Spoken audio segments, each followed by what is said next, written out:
इस टाइप से कार के अंदर बैठ सकते हैं। और यहाँ पे जो सिटिंग है ना यार, ये मस्त है। मुझे बोलेरो में सबसे बड़ा अट्रैक्शन इस रो का ही है। It should be here only, ऐसे होना चाहिए था यार। एनीवेज, हाय, कैसे हैं आप सब? होपफुली सब बहुत अच्छे होंगे और अपना बहुत सारा ध्यान रख रहे होंगे। यार आज हम आपके लिए लेके आए हैं ऑल न्यू बोलेरो। ये गाड़ी ना रूरल मार्केट की किंग है। इस गाड़ी के बारे में ज़्यादा बोलने की ज़रूरत नहीं है। जैसे हम लोग बोलते हैं ना स्कॉर्पियो एक इमोशन है, तो वही सेम अप्लाई होता है बोलेरो के ऊपर भी। बहुत सारे लोग ऐसे हैं जो आज भी हमेशा इसको रिपीटेड इसके बायर्स हैं, इसी को खरीदते रहते हैं। ये गाड़ी आई थी in the year 2000। In an average 8000 per month की सेल निकालती है ये हर महीने। तो वहाँ से आप आइडिया लगा लीजिए इसका क्रेज़ कितना ज़्यादा है। अब अगर हम इस कार के चेंजेस की बात करें कि बोलेरो नियो में बदला क्या क्या गया है, तो देखिए यहाँ पर छोटे छोटे बहुत सारे चेंजेस किए गए हैं। और वो चेंजेस हैं ये जो लोगों को बहुत ज़्यादा रिक्वायर्ड थे। ये चेंजेस किए गए हैं कस्टमर फीडबैक के ऊपर। मींस जो जो लोगों को चीज़ें चाहिए थी और पहली बोलेरो में नहीं आती थी, वो इस बार यहाँ पर ऐड कर दी गई हैं। और जो इस गाड़ी का सोल है, मींस इंजन वगैरह, उसको नहीं छेड़ा गया। तो बताऊंगी आपको इंजन स्पेसिफिकेशन, अगर भूल गए हैं तो रिपीट करेंगे। और चेंजेस क्या क्या है उनकी बात करते हैं। सबसे पहला चेंज आपको फ्रंट में ही दिखाई दे रहा होगा, और वो है इसका ग्रिल स्ट्रक्चर। ग्रिल को यहाँ पे बदल दिया गया है।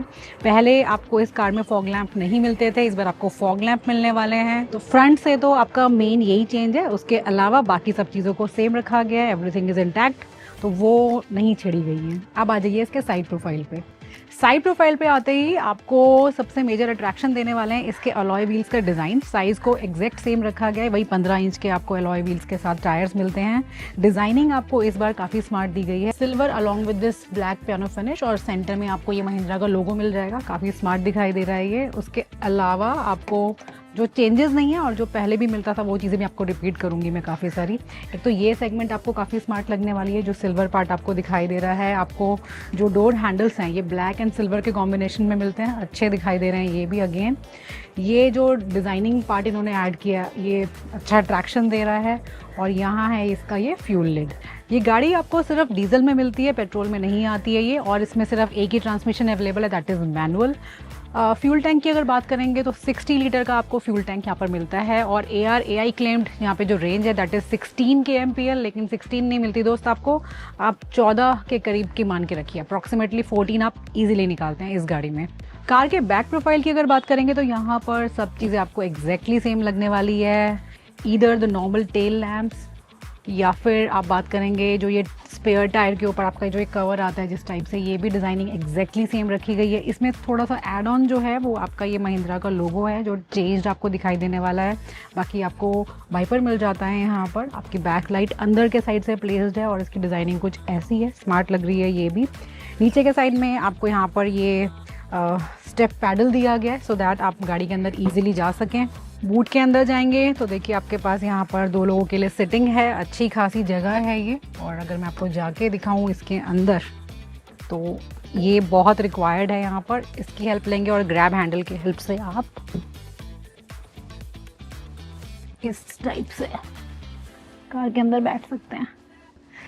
तो आई थिंक बच्चों के लिए ज़्यादा बेटर है। थोड़ी हाइट आपकी बड़ी होगी तो इससे प्लीज़ बच के रहिएगा, मुझे तो लगा है भाई ये।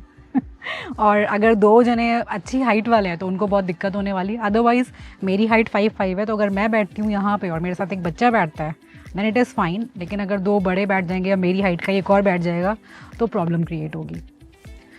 उसके अलावा आपको थोड़ा सा यहाँ पर लंबी हाइट वालों के लिए हेडरूम वगैरह में भी दिक्कत होने वाली है। तो पीछे आई मीन 5'5" तक आपकी अगर हाइट है तो it is good with a kid. Otherwise तो बच्चे ही बैठिए, उनके लिए ज़्यादा बेटर है ये। और आपको अंदर से बाहर आना है तो ये आपको अंदर ये कंट्रोल मिल जाता है।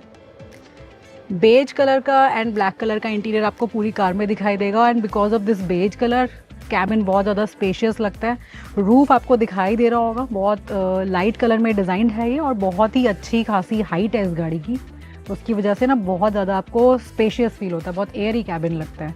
फ्रंट में जाने से पहले रियर में चलते हैं। और यहाँ पर आपको देखिए अलग अलग थीम दिखाई दे रही है कलर की। बेज एंड ब्लैक आपको मैंने बताया ही है। ये आपको डार्क ब्राउन में मिलता है।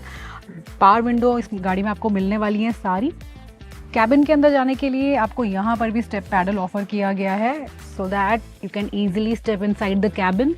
और यहाँ पे जो सिटिंग है ना यार, ये मस्त है। मुझे बोलेरो में सबसे बड़ा अट्रैक्शन इस रो का ही है, क्योंकि इसकी जो हाइट है ना वो इतनी कमांडिंग है कि ड्राइवर वगैरह आपको सब, आपको पूरा कंट्रोल फील होता है। मतलब आपको लगेगा कि हाँ इस सीट पे आप कंफर्ट फील करते हैं।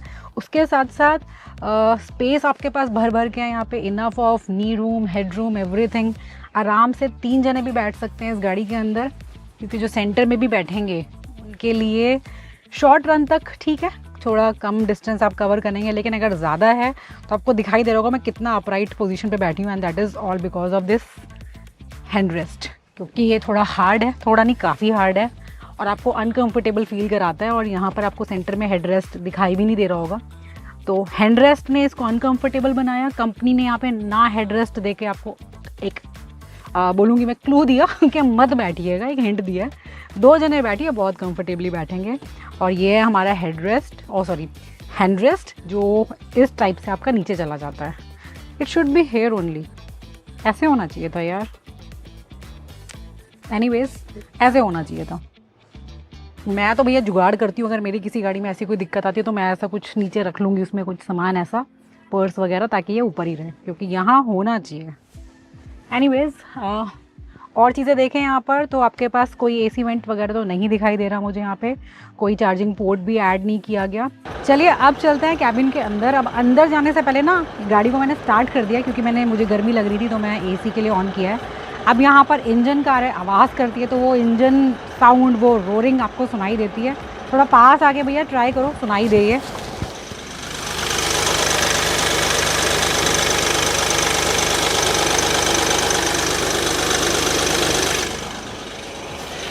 ऐसे आती है चलिए आ जाइए। ओके, यहाँ पे आपको ये ORVM मिलता है। कोई 360 डिग्री कैमरा नहीं आता है बोलेरो में, पहले भी नहीं आता था, अभी भी नहीं है ये। लॉक के लिए आपको की का कंट्रोल यहाँ पर दिया गया है। डोर अगेन आपका सेम पैटर्न पर है, अलग अलग आपको 3 टाइप के कलर कॉम्बिनेशन दिखाई देंगे। ये नीचे आपके पास बॉटल होल्डर के लिए जगह दी गई है। और अब चलते हैं कैबिन के अंदर। सबसे पहले आपको मैं बता देती हूँ कि की आपकी इस तरीके से यहाँ पर लगती है इस गाड़ी में। थार, स्कॉर्पियो वगैरह में आपको की मिलती है, वही सेम की है, लॉक अनलॉक बूट ओपनिंग के साथ। यहाँ से आपके पास लाइट इल्यूमिनेशन कंट्रोल दिया गया है। आइडल स्टार्ट स्टॉप आप यहाँ से करेंगे। आइडल स्टार्ट स्टॉप तो पता ही है सबको कि जब भी आप किसी रेड लाइट वगैरह पे रुकेंगे तो आपका इंजन ऑफ हो जाएगा, और जैसे ही आप क्लच प्रेस करेंगे तो आपकी गाड़ी स्टार्ट हो जाएगी। सीट सेटिंग की अगर बात करेंगे तो ये आपको मैनुअल मिलती है। और चलिए अब चलते हैं कैबिन के अंदर। अब देखिए, आपको जो मैंने सीट सेटिंग बताई वो आपके पास 2 ही चीज़ें हैं। एक तो आप अपने जो आपका बैग है इसको आप एडजस्ट कर सकते हैं लाइक दिस, एंड ये इतना आपका रिक्लाइन हो जाएगा। और नीचे के साइड से जो आपका ये मूवमेंट है आगे पीछे करने का, आपका वो हो जाएगा। और इसको अगर आपको पीछे करना है तो आपके पास साइड में एक लीवर दिया गया है, आप उसको अपनी तरफ पुल करेंगे और आप इसको इस तरीके से मूव कर सकते हैं। तो यहाँ पे बहुत अच्छा आपके पास रिक्लिनेशन है, बहुत अच्छा खासा स्पेस क्रिएट हो जाता है। लेकिन जो पीछे वाली सीट है वहाँ पे कोई रिक्लिनेशन नहीं है, कोई ऑफर नहीं किया गया उसके लिए कोई भी ऑप्शन। पैसेंजर सीट की अगर हम लोग बात करें, आई मीन को ड्राइवर सीट की अगर बात करें, तो यहाँ पर भी आपको मैनुअल सेटिंग मिलती है। ऑब्वियसली वही मिलेगी भैया, ड्राइवर को नहीं दे रहे तो इनको किस बात का ट्रीटमेंट खास मिलेगा। तो ये आपकी इतनी रिक्लाइन हो जाएगी, तो आपको लॉन्ग जर्नी वगैरह पे अगर रेस्ट करना है, सोना वगैरह, तो आप सेट कर सकते हैं। और उसमें भी आपके पास बहुत अच्छा खासा ऑप्शन है अपनी सीट को पीछे करने का, और आप इसे इस पोजीशन तक पीछे कर सकते हैं। तो अगर 2 जने जा रहे हो तो बहुत मज़ा आएगा। अच्छा, यहाँ पर ना डोर में आपको कोई पावर विंडो कंट्रोल वगैरह नहीं दिखाई दे रहे होंगे, पीछे के साइड में दोनों विंडोज़ पे दिया गया था। यहाँ पर आपको ऑपरेट करने के लिए ये सेंटर में ये कंट्रोल देते हैं। इस कंसोल में आपको ये सारे चारों पावर विंडो कंट्रोल मिल जाते हैं अलॉन्ग विद दिस लॉक। तो अगर आप चाहें तो सारे विंडोज़ को लॉक भी कर सकते हैं ताकि कोई बच्चा शैतानी ना करे। और कंट्रोल्स आपको नीचे की तरफ दिए गए हैं, जैसे आपके थार में आते थे ना पहले, सेंटर में थोड़ा ऊपर देते थे, यहाँ पे थोड़ा डिफरेंट दिया है इन्होंने, बट इजी टू ऑपरेट है, कोई दिक्कत नहीं है। आपके पास ट्विन कप होल्डर के लिए जगह है। आपका हैंड ब्रेक ये मैनुअल है और बहुत रगड़ सा फील देती है ये गाड़ी हर चीज़ में। गियर आपके यहाँ दिए गए हैं। इस कार में आपको 5 स्पीड मैनुअल ट्रांसमिशन ऑफर की जाती है। इस गाड़ी की ड्राइव के बारे में बोलने की ज़्यादा ज़रूरत नहीं है यार, बहुत ऑसम चलती है। इसका सोल नहीं बदला, मैंने आपको बताया था ना, इंजन एज इट इज़ रखा गया है, उसके साथ कोई छिड़खानी नहीं है। बाकी यहाँ हमारे पास ये एसी के लिए यूनिट आपको मिल जाती है। ये आपके एसी आई मीन ब्लोअर की स्पीड के लिए दिया गया है। यहाँ से अपना टेम्परेचर आप सेट करेंगे और यहाँ से आप अपने फ्रंट विंडशील्ड को क्लियर करने के लिए इसको यूज़ करेंगे in case of fog and all. अच्छा, आपको पहले ये स्क्रीन नहीं मिलता था इस कार में, ये पहले नहीं आता था, इस बार आपको ये मिल रहा है and it is with touch.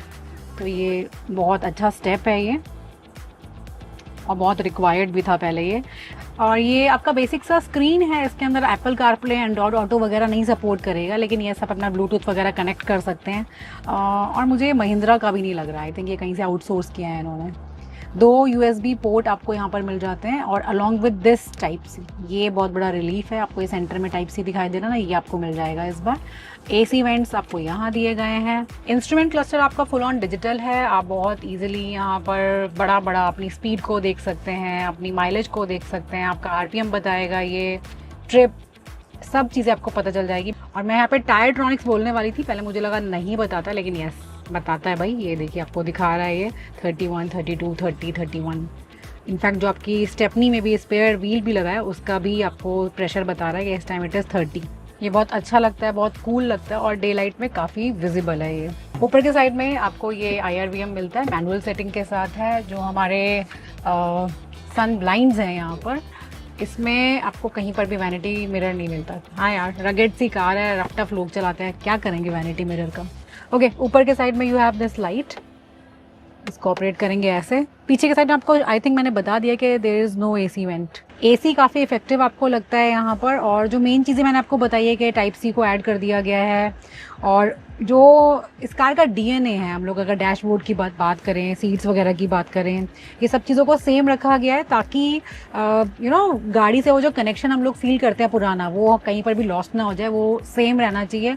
और ये जो डिज़ाइनिंग की अगर मैं बात करूँ तो क्लासिक डिज़ाइनिंग है यार, इसके ऊपर आई थिंक कोई कंप्लेंट किसी की कभी आई नहीं है, और ये आज भी देख रहे हैं तो आउटडेटेड नहीं लगता है ये। एक सीट्स के लिए चीज़ बता देती हूँ आपको, ये पहले आपको फैब्रिक में मिलता था, इस बार इसको लेदराइट अपॉल्स्ट्री के साथ लॉन्च किया गया है, तो अच्छा लग रहा है। ब्लैक कलर की गाड़ी खरीदी है और विद दिस कलर मस्त लगेगी कार। और सीट कंफर्ट के साथ साथ यहाँ पर महिंद्रा ने इस बार सस्पेंशन पे भी काम किया है, जिसकी वजह से आपकी जो राइड क्वालिटी और हैंडलिंग है वो बहुत ज़्यादा बेटर हो जाती है। मीन्स आप इस कार को किसी भी टेरेन में बिना किसी टेंशन के लेके जा सकते हैं। राजस्थान की डेजर्ट में चला लीजिए इसे आप, कश्मीर में स्नो में चला लीजिए आप, कहीं पर भी ये गाड़ी आपको डिसअपॉइंट नहीं करेगी। हर जगह की किंग है ये। कार के इंजन की अगर बात करेंगे ना, तो ये भैया इनका बहुत ट्राइड एंड टेस्टेड इंजन है। बहुत लाखों किलोमीटर लोगों ने गाड़ी चलाई है इस इंजन के साथ और कोई कंप्लेंट इसमें नहीं आई है। 1.5 लीटर डीजल इंजन का यूज़ किया गया है and this is M-Hawk engine. M-Hawk 75 इसको बोला जाता है क्योंकि यहाँ पे आपको पावर जो मिलती है दैट इज़ 75 bhp और जो टॉर्क मिलेगा that is 210 newton metre. Safety की अगर बात करते हैं तो इस कार में आपको 2 एयरबैग्स मिलते हैं, आपको ABS मिलेगा, सीट बेल्ट वार्निंग आपको मिल जाएगी, रियर सेंसर्स इस कार में दिए गए हैं। एज सच कोई सेफ्टी रेटिंग इस गाड़ी की है नहीं, और बोलेंगे कि एज सच बहुत मेजर एक्सीडेंट्स भी इस कार के साथ नहीं है। तो वो डिपेंड करता है आप कैसे गाड़ी को चलाते हैं। थोड़ा सेफली चलाइए, थोड़ा कम स्पीड में चलाएंगे तो कोई भी गाड़ी होगी सेफ रहेगी। और भगाओगे, दौड़ाओगे और भैया पागलों की तरह चलाओगे तो अच्छी सेफ्टी रेटिंग वाली गाड़ियाँ भी ठुक जाती है। वैसे मैं ये नहीं बोल रही कि सेफ्टी रेटिंग नहीं होनी चाहिए थी, बट एज सच इस प्रोडक्ट में अभी तक नहीं है तो कुछ कर नहीं सकते हैं। बोलेरो की अगर हम लोग बात करें ना, स्पेसिफिकली डिज़ाइनिंग की अगर मैं बात करूँ तो देखिए ये गाड़ी ऐसी है ना कि इसके डिज़ाइन लोगों को कुछ ऐसी ही चाहिए।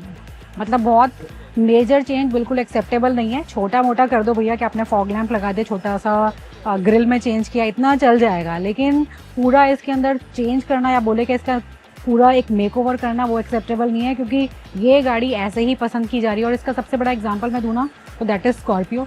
जब स्कॉर्पियो आई थी तब से लेकर आज तक वो बिल्कुल सेम पैटर्न पे आपको उसकी डिज़ाइनिंग दिखाई देती है। छोटे छोटे फेस लिफ्ट्स आते रहते हैं विद टाइम, छोटे छोटे चेंजेस आते रहते हैं विद टाइम, लेकिन जो उसका जो वो होता है ना, वो जो टोरा है, वो जो टशन है, वो उन्होंने सेम रखा है। डिज़ाइनिंग का जो हम बोलेंगे कि DNA है उसको छेड़ा नहीं गया है बिल्कुल भी। स्कॉर्पियो N आ गई मार्केट में, लेकिन क्लासिक भी आज भी उसके बराबर बिकती है। तो वहीं से आइडिया लगा लीजिए कि बोलेरो का भी उसी टाइप का क्रेज़ है। तो ये गाड़ी कितनी लव्ड है, कितने लोगों के इमोशन जुड़े हैं उसके साथ। Cover the map and still ain't know where you can find me at. Journey through the mind of an insomniac. I ain't never sleep, staying ready, keep an eye out for the fakes, for the snakes. Load a clip and I'ma pull it, something shakes. Never go to battle if you plan to lose. Life a game of chess, you gotta plan the moves.